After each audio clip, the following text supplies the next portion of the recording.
গতকালের পর আজও দুর্গাপুরে চরম উত্তেজনা। আপনারা জানেন গতকাল আপনাদের ছবি দেখানো হয়েছিল, দুর্গাপুরে চরম উত্তেজনা সৃষ্টি হয়েছে।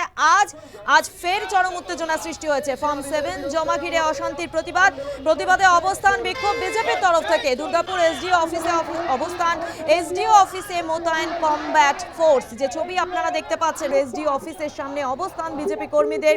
যেটা অভিযোগ যে গতকাল বিজেপি কর্মীদের হেনস্থা করা হয়েছে এবং তারই প্রতিবাদে আজ বিজেপি কর্মীদের অবস্থান। এসডিও অফিসের সামনে মোতায়েন করা হয়েছে কমব্যাট ফোর্স। যে ছবি আপনারা দেখতে পাচ্ছেন, বিজেপি কর্মী সমর্থকদের ছবি দেখানো হচ্ছে, যেখানে রীতিমতো অবস্থান চালানো হয়েছে।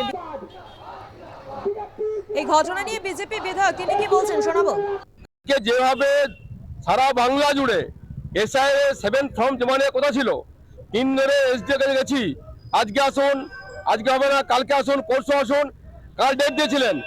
ডেট দেওয়ার পরে যাই অফিসে ফর্ম 7 ফর্ম নিয়ে পড়ে আগেই দেখতে পাই তৃণমূলের গুন্ডা বাহিনী, সিপিএম এর গুন্ডা, এলাকার কুখ্যাত মাফিয়ারা, যারা বালি মাফিয়া, কয়লা মাফিয়া, যারা কারবার লোহা কারবার চালায়, তারা রোহিঙ্গারা, তারা পুরো গেট জাম করে এসডিও গেটের সামনে তৃণমূলের পতাকা লাগিয়ে দিয়ে পরে তৃণমূল নেতারা ভিতরে বসে থেকে ইনস্ট্রাকশন দিচ্ছেন, আর পুরো গুন্ডামি চলছে। আমাদের নেতা জেলা অভিজিৎ দত্ত, জেলা সম্পাদক অমিতাভ সেন গেছেন, তার ফাইল কেন নেওয়া হয়েছে, তাকে হস্তান্তর করা হয়েছে, জমা ছেড়ে দেওয়া হয়েছে।